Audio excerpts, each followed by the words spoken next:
Welcome back, everybody. This is the Pay Me and Plane Tickets podcast, and I'm your host, Jelani. Today we talk with Jenny and Kevin, the dynamic duo and a fun couple who make up EatBailaTravel. We discuss their journeys through Mexico as they explore natural landscapes, hidden cultural intelligence, and in doing so, they experience their own ancestral breakthroughs. Listen in as they take us through all parts of Mexico that is normally left unseen. In addition, we hear their side of the story of what it's like to share their journey through multiple media platforms such as YouTube and what type of effect it has on Mexico as a whole. Enjoy.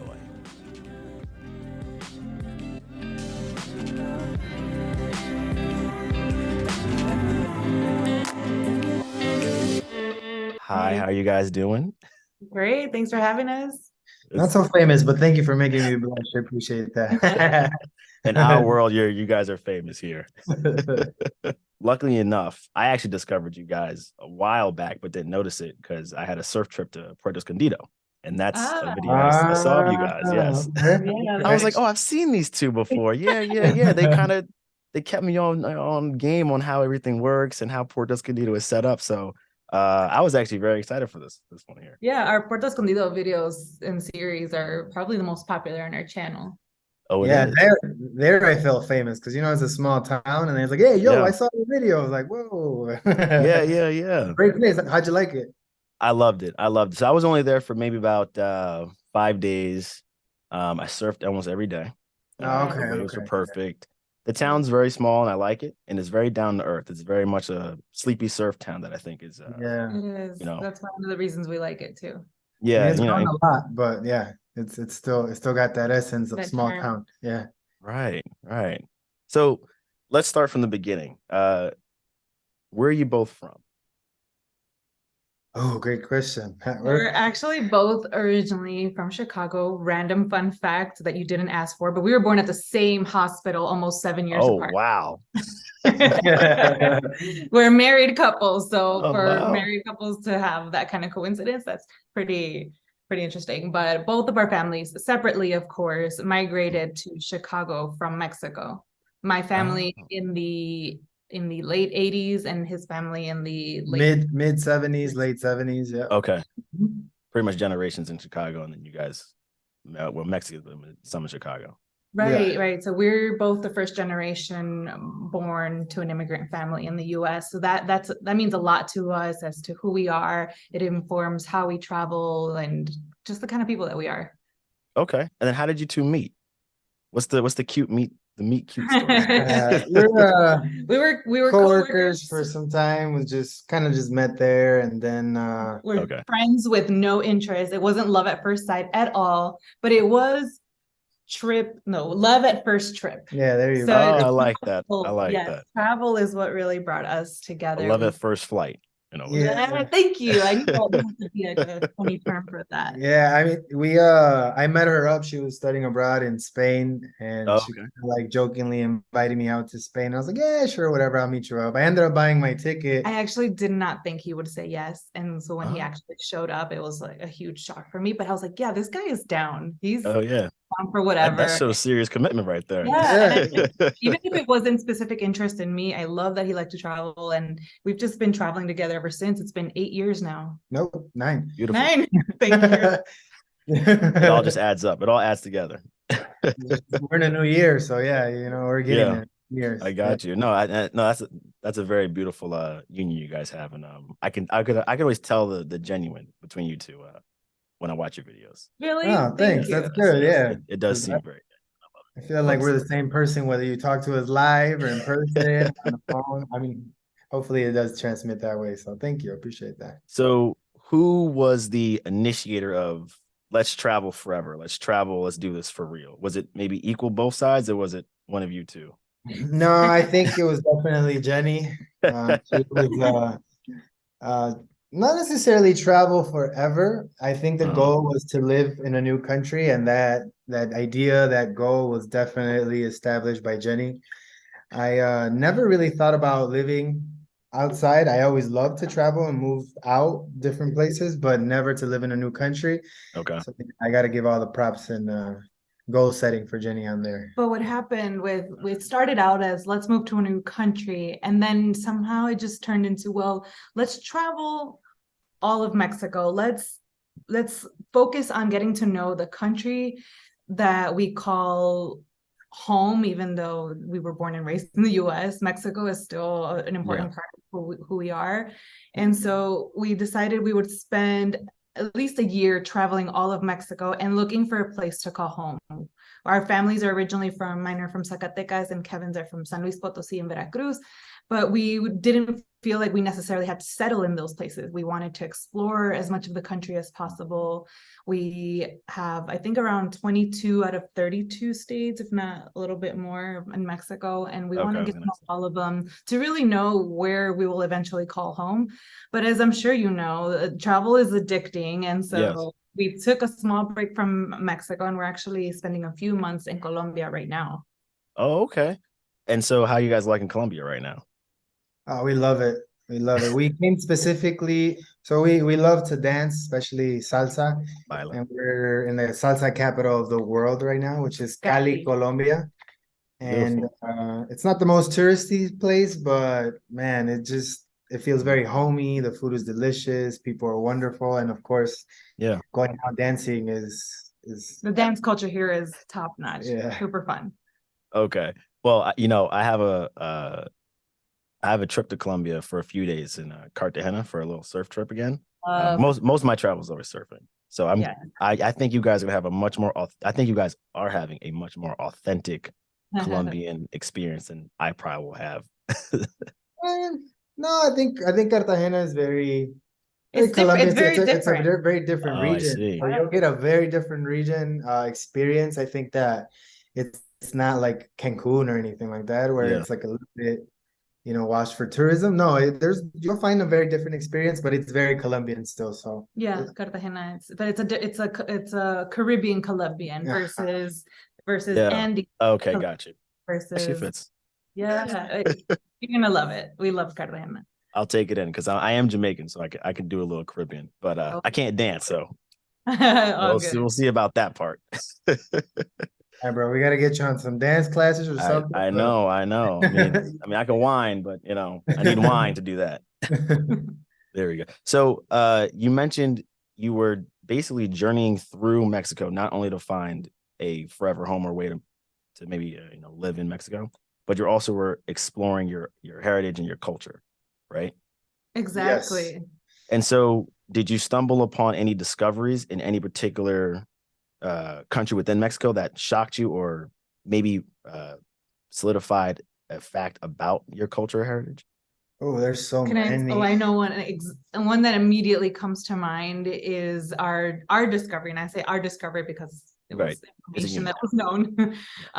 In Veracruz, which is where his family's from, one of our family members had a connection to a historian who's dedicated his life to learning about La Malinche.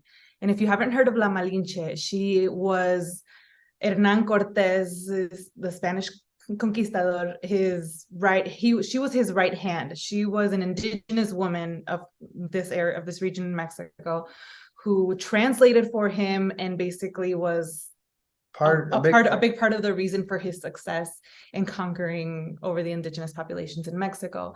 Okay. And so she, for a long time, has been painted as this horrible traitor and awful person in history.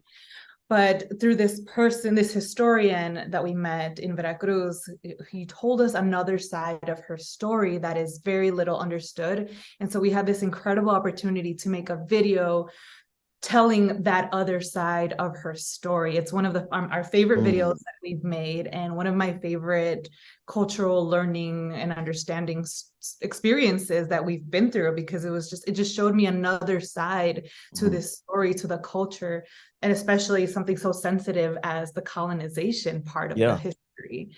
So it was so profound for me, and it just awakened this longing for, I need to know more. There's got to be so much more to the story of where my roots come from, because my roots are not just indigenous. My roots are also have some percentage European. I don't know what the percentage is because I'm a mestiza. I'm mixed.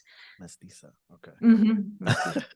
I'm learning. And no, and what you said was very profound because being a Black American, as I've traveled and visited Africa, I've had those same experiences where you learn something in school or maybe from your own family members, but you got to see the other side of that coin once you actually went to a particular area or arena, and you now got to see, oh, wait a second, actually, this is how the story went, but it was, maybe misconstrued in a different way. Yeah. Yeah. And we only learned so much in the American education system. We learned about Sacagawea. We were taught about Sacagawea and Lewis and Clark and her role in helping them find their way. But we knew very little about La Malinche and her role with the Spanish. Well, that's a big one. And I think along the way, we start to learn a lot about our language, our words like aguacate or And tequila, all these different words, where they come from, where they're rooted from, and how they're indigenous and very particular to the area of Mexico. While you may go to different places and the words are not the same. So it's interesting. Yeah. For example, the word zacate is a Mexican word. I can't say it's Spanish because in Europe they call grass césped or césped if you're doing the accent. Césped. That's what they call grass. In a lot of Mexico, especially in the state of Zacatecas, we call it zacate, and that comes from a Nahuatl word, an indigenous Nahuatl word, zacatl, which refers to grass. So there are many words like cacahuate, which is and then also a derivative of Nahuatl, their indigenous language, whereas the rest of Latin America and Spain call peanuts maní. So just learning about where words come from, why we talk different. Yeah. It's just so fascinating to me, and I love learning about why I say things the way I say them and things like that. And you guys incorporate that into your videos too. You guys show a different side of Mexico. It's not the touristy things. It's not the most American side of, I'm thinking of like a Cabo or whatever. Right. You actually go places and you actually bring out the history and you tell us about, this is what this word means. And this is what the particular land is, the history behind a certain land. That's very interesting. We try. Everywhere we go, we try to learn a little bit so that we could take it with us, and we feel like share that. It's something really cool to share and to have in our memories as we're learning about. So that's a lot of what drives our content. I know that in the YouTube world, to run it as a business, you're supposed to think about what the viewer wants to see, like resorts, yeah. Right. But we're more. Yeah, and sure that some of that is still part of the Mexican experience because Mexico is so diverse, and so that's only one part, and we like to show the other parts as well. So anyone out there who enjoys seeing another side of Mexico, a more nuanced side of it, we definitely like to recommend our channel, not just because we make it, but because we focus on things that we are passionate about. Okay, I love to hear that. I do appreciate what you guys just said there. Now, in your journeys throughout Mexico, have you sort of a top two that shocked you or wowed you, and maybe a bottom two where you were like, okay, I thought this was going to be very exciting, but it didn't really turn out the way it was? I got mine. Oh, okay. All right. Yeah. Let's give you guys both. Please go. For me, top is Puerto Escondido. Okay. I love it. I'm with you on that. And Querétaro. Where is that exactly? Querétaro is a state. The city is also the same name, and it's just north of Mexico City. It's very centrally located, and it's very clean, safe, metropolitan. Up and coming young city for sure. Okay, so it's great. Like kind of like a Mexico City, but younger and smaller. Yeah. Okay, got you. So very, very much so. So we very much enjoyed our time there as well. But both of those places we just felt very comfortable in. Querétaro reminds us of Chicago vibes, but smaller, because we don't necessarily need a huge city in our lives anymore. We like cities because they're access to big events, music festivals, multicultural food. Huge for sure. Interesting. So that's great.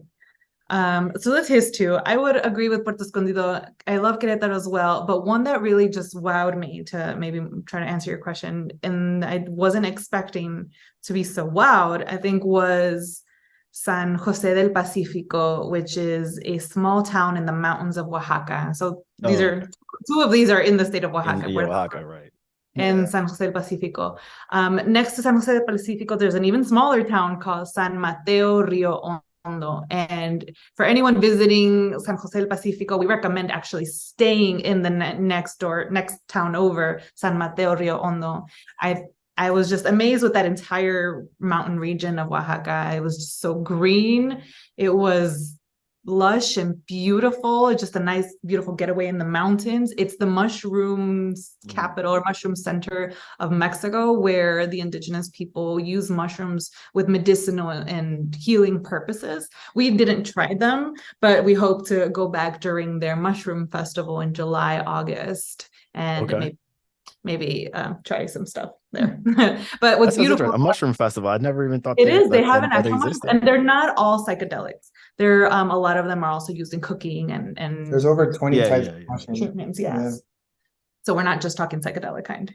Well, yeah, or even poisonous ones. You have to be very right, exactly.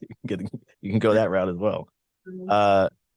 Any or two of the bottom, or I want to say worse, but just maybe not as I guess lackluster as overall. It just depends what people are looking for. I think for me, Monterrey would be one of them.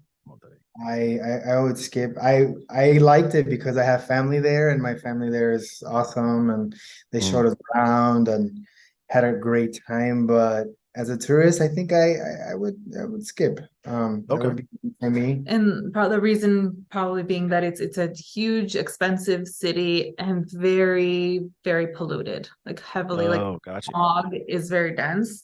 And I think that's a similar case with Mexico City. But if you want a big city experience, definitely Mexico City. I would choose Mexico City. What's the other one? I guess the other one for me, and this one's gonna be, I just think this might upset some people, but for me, it's Cancun. Go ahead, say it.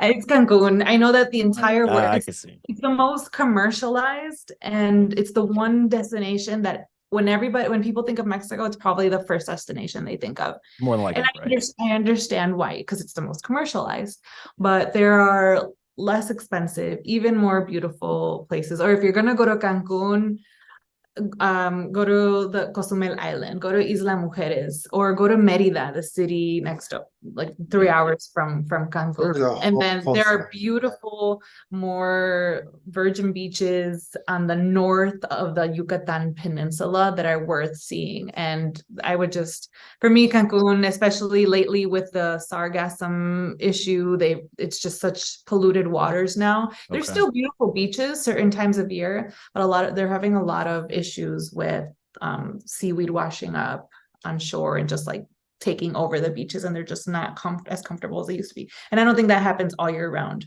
but for me, that's just one that I would skip. I don't need to do that because there's so much more of Mexico. It's got beaches almost all around. Yeah, no, and I honestly respect that sentiment. Cancun is definitely the most popular destination when you think of Mexico. And I do think that there is more to Mexico than just the resorts and being, I guess, on that beach side. And I guess you can see, was it Playa de Carmel? Playa de Carmel, yes, it's also close. But it's still very, commercialized. Oh, super. Tulum too. Tulum is getting to the point where we haven't been pesos don't even exist anymore there, supposedly. A lot of it is on dollars. We haven't been there, but it's a place that we aren't even intrigued to go to for that same reason. You know what? I have a friend of mine, because we're in the surf community. They visited Sayulita. Yes. I've always heard Sayulita had great waves, but I was told, you can pass through Sayulita. It wasn't everything that they lived up for. It was very expensive. It wasn't like Puerto Escondido. Right. And there are other small towns near Sayulita that you can go to. So it doesn't have to be that one. That one is just, the name just got really out there, and it's so tiny that it can't handle the number of tourists. I agree with whoever told you that as well. Do you guys fear the commercialization of Mexico happening more in sort of these other I would say lesser known towns? So I bring it up because in Puerto Escondido, the reason why it is sleepy is because there is no big highway. that actually Yeah, connects it. no big resorts, no high Right. rises. But it's a There's- community too that doesn't allow for resorts or big commercialized companies to come and kind of establish themselves They're there. very protective of who comes in and establishes business in their town. So Okay. to answer your question, yes and no. Yes, I'm worried that could happen, but at the same time, I have faith that the community will resist and to keep the essence and fight for sustainable growth, because growth is inevitable with Yeah. the more popular these places become. But we as travelers also acknowledge that we're part of the responsibility. We're part of the problem, so we also need to be part of the responsibility to stay up to date, stay in the know. We follow social media accounts that are updating people on what's going on in Puerto Escondido. For example, there's one called SOS Puerto that they plan, what do they do?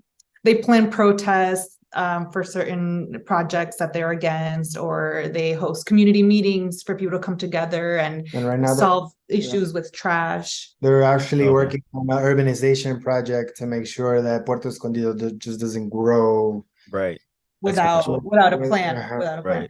Yes. So I'm hopeful that most, if not all of Mexico will respond in that way and care for their communities and their original inhabitants, because those are the people that usually end up suffering the most. Very true. Yeah, they get pushed out. It does happen. Exactly. And I would hate for that to happen in Puerto Escondido. Or anywhere really, because it is definitely, you see a large influx of new foreigners coming to Mexico and different towns changing. And moving and establishing their own businesses, buying up properties. Yeah. And so not that that's always a bad thing. There just needs to be protections in place for the original community. I agree. I was told if you're going to invest, in foreign property, do it responsibly. So if you're going to, I guess in that case, be in Puerto Escondido, make sure you respect the land, make sure you respect the natural inhabitants, and it should be okay. Exactly. And we don't always, as foreigners, you might ask yourself, well, how do I know how to do that? What does respect look like here? And that's why I mentioned that Instagram account or this social media account, SOS Puerto, because they're the ones who are spearheading any either protests or projects, or just sharing small things that other people can do. And so when I see a petition to prevent a high-rise condo building being built right on the beach where the turtles lay their eggs, I'm going to sign that and I'm going to share that. So I stay on top of whatever small thing I can do. Protect the land. I'm with it. So as you guys have journeyed through Mexico, you said originally it was to, discover your heritage and learn more about your culture. But it was also to find a home, a place to, I guess a second place to call home. Have you guys landed on any contenders? We recently decided, but it turns out that we decided on a different place each. So we each have. Gotcha. I'll let you go first. I picked Puerto Escondido. I don't even. Oh, there it is. But long term, I think the plan would be to try to have maybe 2 homes in Mexico. It would be ideal to.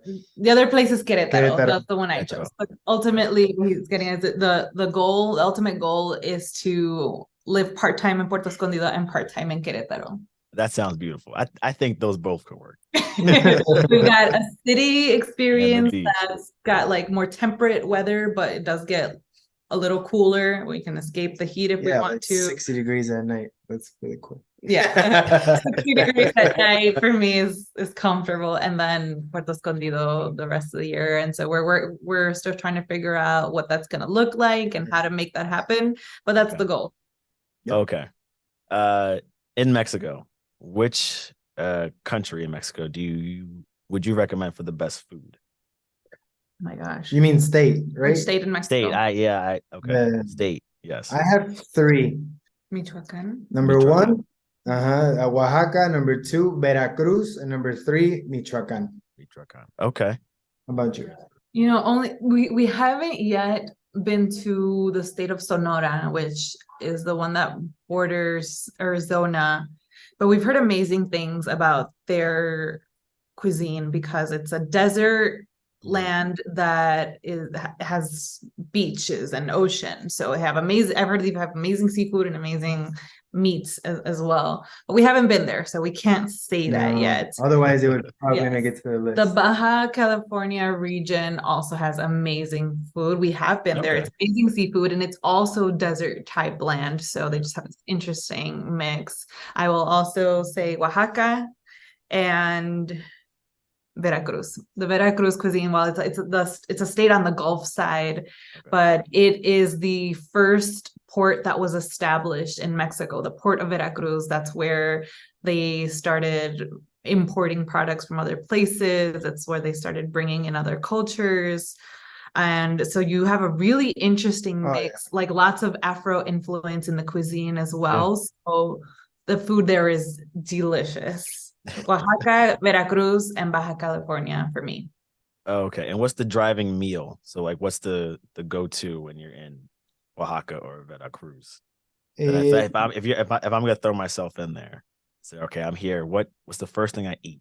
You can go first. I got some. Okay. In Oaxaca, it's the moles. Try the different moles. Moles is a sauce, a cacao-based sauce. So it has like chocolatey tones, but some are sweet, some are spicy. There are different kinds. Try those. And the chapulines, of course, which are the toasted grasshoppers. Delicious in a guacamole. Mwah, amazing. In Veracruz, what would you say people have? For me is Huachinango a la Veracruzana.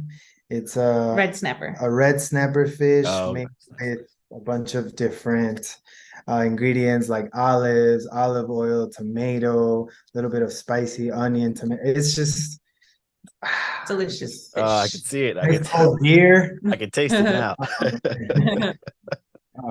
Amazing. And then Baja California loved the fish tacos, and they do amazing sushi as well. But it's like a Mexican fusion sushi sashimi that has like habanero, soy sauce, lime. So just an interesting Asian Mexican fusion out there.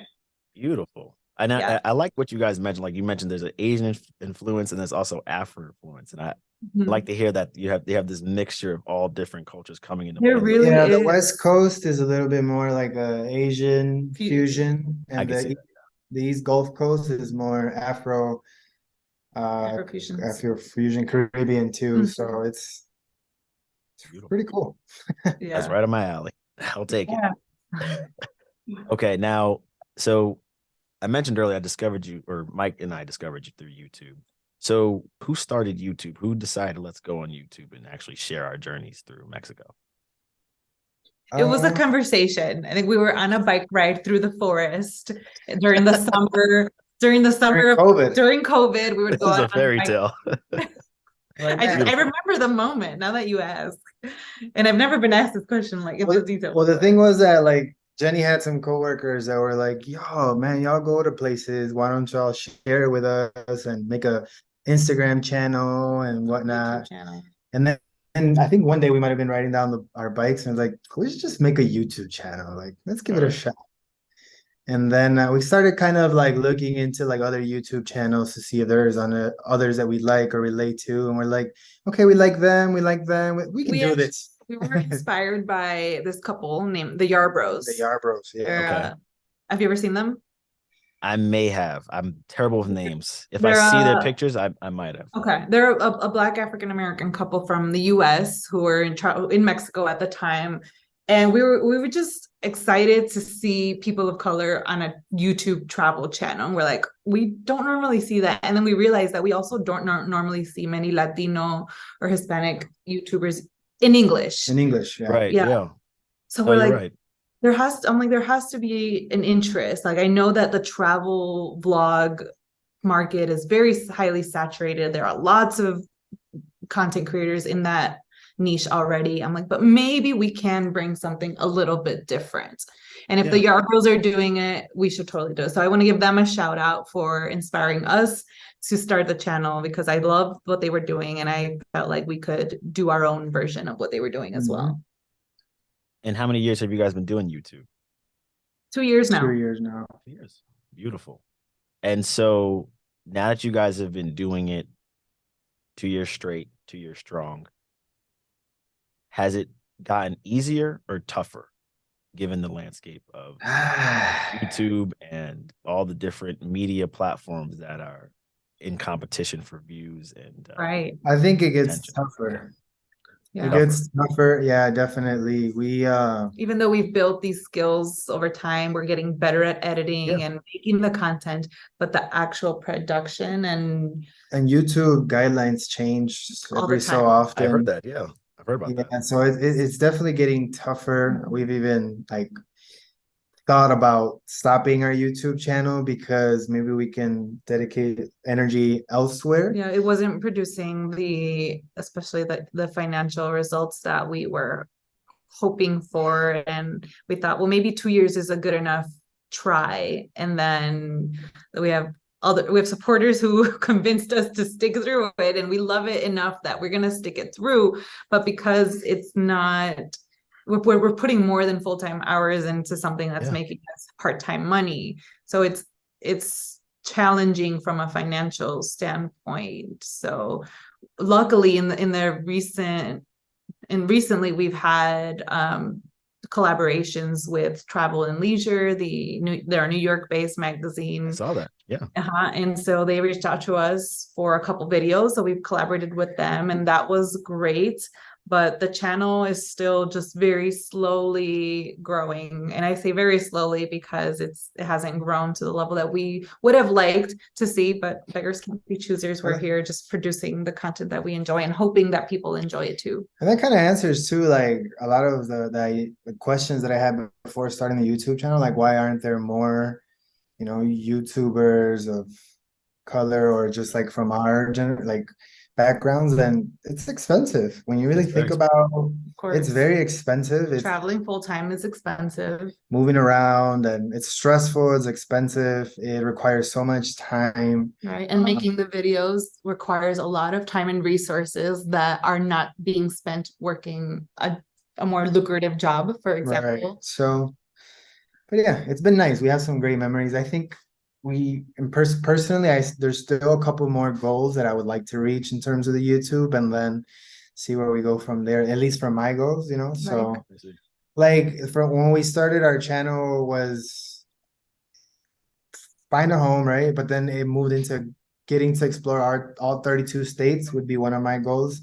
And the other one is that we wanted to do a roots video with our family members. Jenny got to do her roots in Zacatecas. Oh, we went to my mom's hometown, talked about where she's from, her childhood, and now we did my dad, and the last one would be my mom. I would really love to get out to Veracruz to have her show us where she grew up, what she did, like her hobbies and all these kind of things. And after that, really, for me at least, it's like we'll see where we go from there. But yeah, we'll see. No, I understand, because the content you guys make, it does, you guys are traveling, but it's not touristy. It's very much almost like you're historians. I think that's kind of where it is, But I understand that the content creation on YouTube is tough because of the financial restraints or I guess constraints on it. Do you guys try yourselves on other different platforms? So a lot of interviews that we've conducted, they've moved to TikTok, shorter, simpler, sweeter, but maybe they can make the same buck. Or what was it? Reels. We've primarily focused on YouTube. We also tried Nunu for a couple months. Nunu, I never heard that one before. They're brand new still. Brand new. They were in beta testing. We were with them during their beta testing, and I think they're still figuring out whether they're going to launch publicly. But that one seemed interesting. It's a platform where users can vote or bid on what they want the content creator to do. So it's almost like shaping reality and having them choose whatever they want to see us do. And sometimes it's as specific as choose our next destination, or choose our next meal or haircut, things like that. So we've experimented a little bit, but YouTube is still our main source. Okay, well, it is the largest platform, and that definitely makes sense.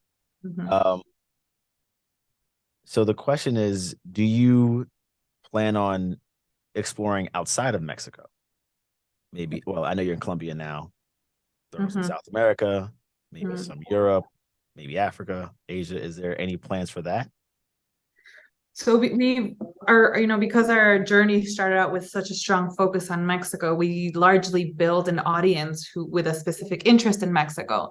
So before we decide to go somewhere else outside of Mexico, it's more, we have to think carefully about how that might affect our viewership and whether we're going to continue making videos, or if that'll be a part of the channel, or if that will just be adventures for us, because we've seen that happen a lot with content creators who leave a country that they built a huge audience for. When they move somewhere else, viewership drops. So we're in the place where when we were leaving Mexico, when we told our viewers, we said, but don't worry, we're coming back. And while we're in Colombia, we will be continuing to produce content related to Mexico, while in addition to producing content in Colombia. So we're trying to keep that connection strong because we don't want to lose our viewers. But yes, to answer your question, we do have interest in going other places. Yeah, definitely. Like Colombia was a dream. I think before COVID hit, being in Colombia a couple months was a dream. Going to Brazil is also a big dream for us. In South Africa. Beautiful. And You're gonna love it. I don't know, there's another country I really want to go to. What content in Africa, I forget the name. But a good friend of mine is no. It's where the Devil's waterfalls are at. Oh, I think that's Zimbabwe? No.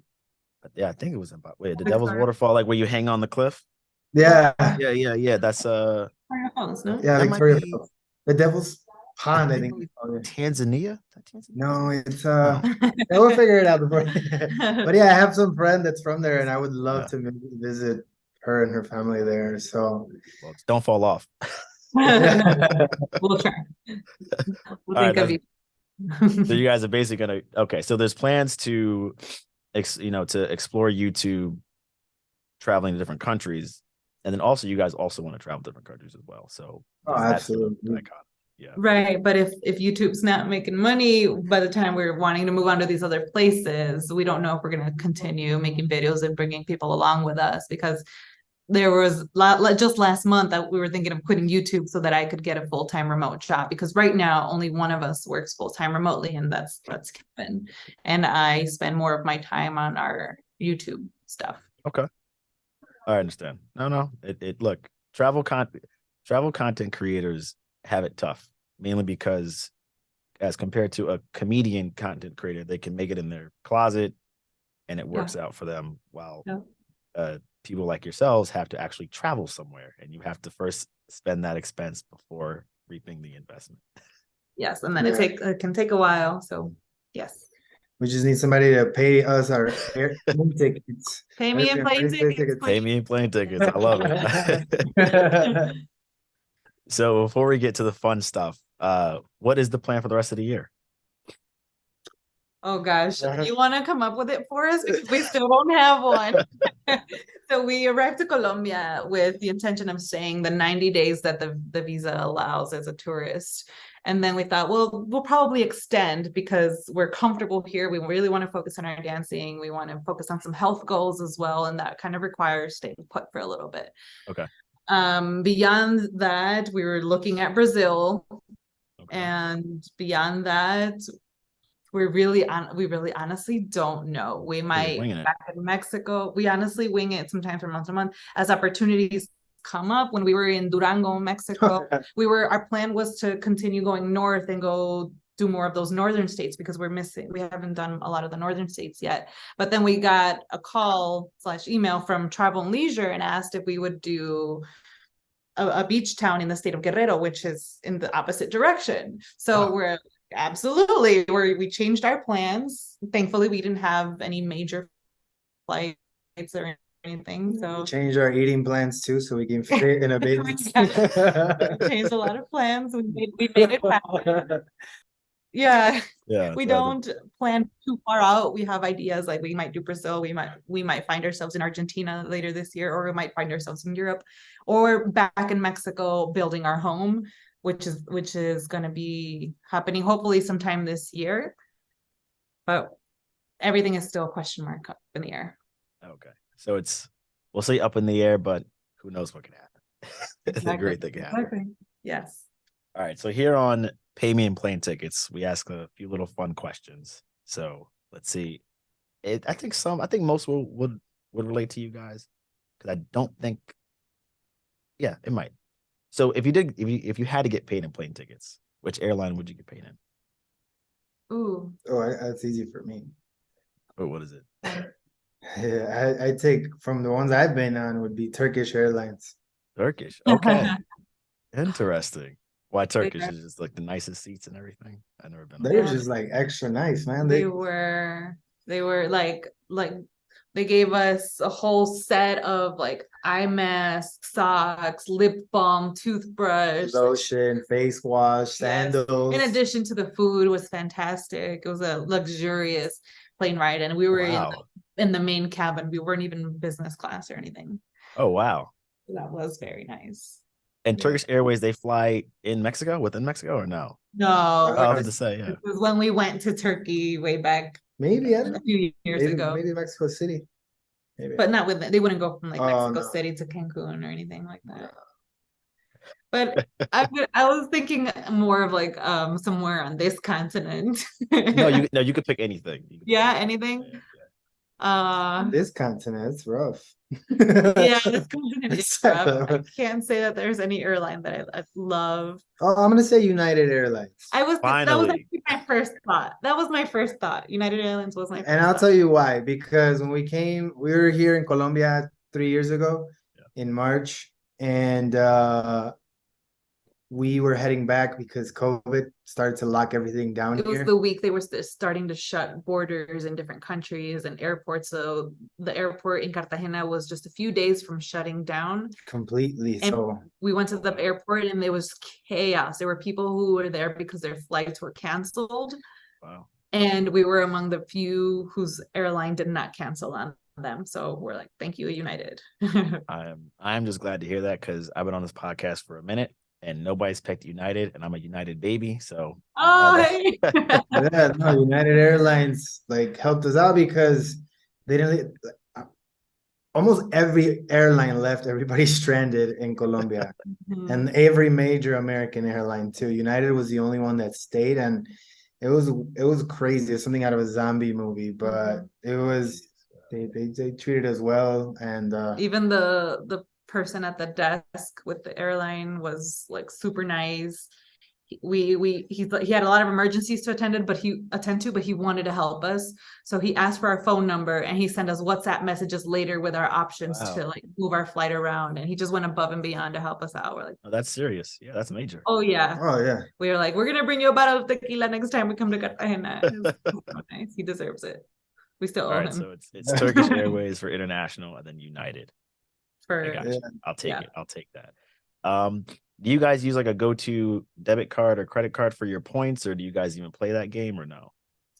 Yes, we probably don't play as well as we should, or we're don't look into these things too deeply anymore because I don't have the time. But we use our City Premier credit card. It's a rewards card. It's got an annual fee of $95, but we reap that in rewards very quickly. It gives us points on everything from gas purchases, everything, and a lot of times 2 times and 3 times the points. Yeah. I feel like back when we lived in Chicago, we were a little bit more strategic on our points in terms of like getting a Chase credit card that would give you, I don't know, 60,000 points in this. Right?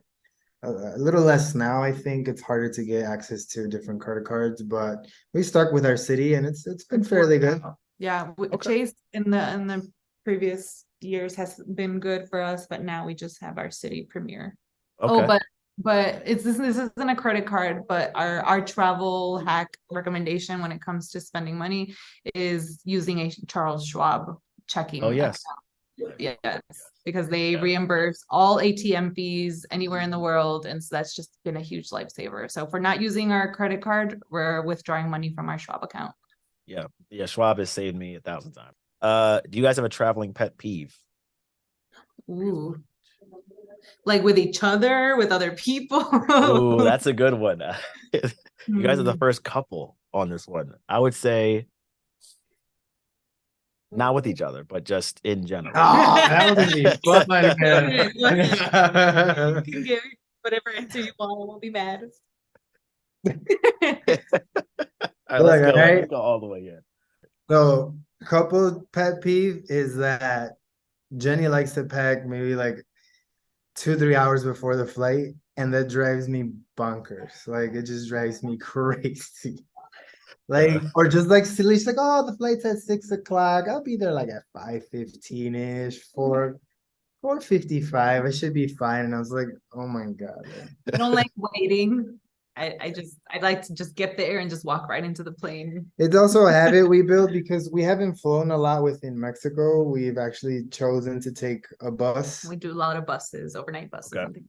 I just feel it's a little bit smoother to do bus. A lot of the airlines in Mexico are there. They have too many of those hidden fees, and Okay. they don't take like carry-ons, and we just decide to take buses. So we've kind of gotten in the habit that we get to a bus station 15-20 minutes before we leave somewhere, and it's smooth. But the plane, you're gonna get there, check in, take off your seatbelt, take off your shoes, and yeah, it requires more time. But yeah, I guess that would be my pet My peeve. travel pet peeve is, I mean, we stay in hostels to save money, and sometimes that means most of the time that means sharing rooms. So we're a married couple who shares dorm rooms with people sometimes.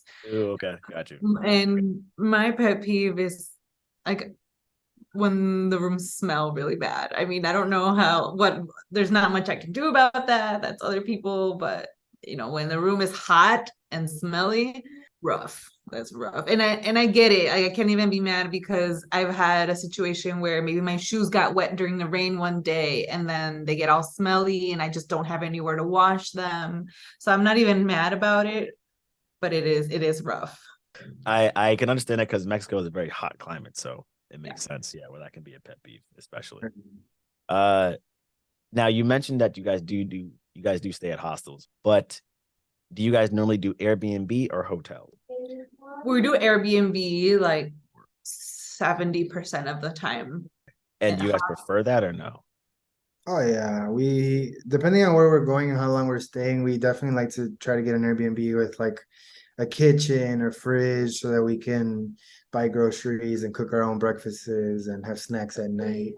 In a hotel, we rarely ever do hotels.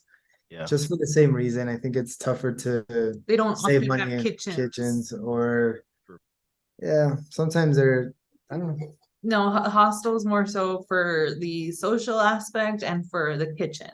So the kitchen shared, and that can be a challenge. So we look for hostels with private rooms if possible. Okay. Whenever we're not doing Airbnb. Okay. And I would also assume it's because you guys are staying in places for longer durations.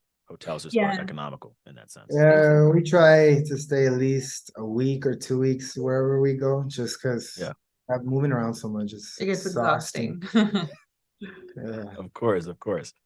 Okay, so you've had to travel to a city, beach, or mountain. Which one would you each either choose? City, beach, or mountain? Right now, I would go to the beach because I haven't been to the beach in a while. Gosh, it's been months since since September. We haven't been to a beach in September. Okay, it's been a while, Use a hack, a beach city with mountains in it. Which is, the case in a lot of Mexico. So Puerto Vallarta it's a beach, and behind you have mountains. Puerto Escondido, you have beach, and then a little bit further back, but the mountains are there. So okay, next one. So, are you guys team carry-on or team check bags?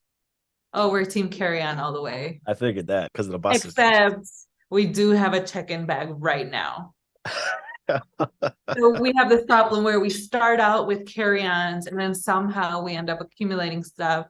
And then we've met up with family in Mexico often because our family visits Mexico often. We'll meet us up somewhere. We say, can you bring a check-in size bag and we'll trade you for one of our carry-on? And we've done that a couple of times.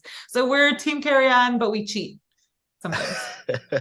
This is tough. Mexico, like Puerto Escondido is hot for the most of the time, and then you go up to the mountains and it's freezing. Yeah. So the weather really varies. Yeah, so to be carry on, you have to be there. It's limited space to carry everything. Right. So it depends sometimes. I don't like to check bags because of all the horror stories that So we've things get heard. stolen, things get Yeah, lost, get having lost. to Yeah, this has wait been for your happening. bag. It So happens. hopefully we haven't had that, and we hope not to deal with that ever.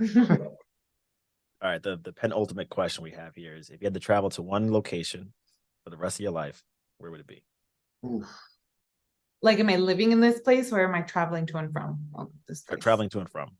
Okay, I could only choose one vacation destination for the rest of my life.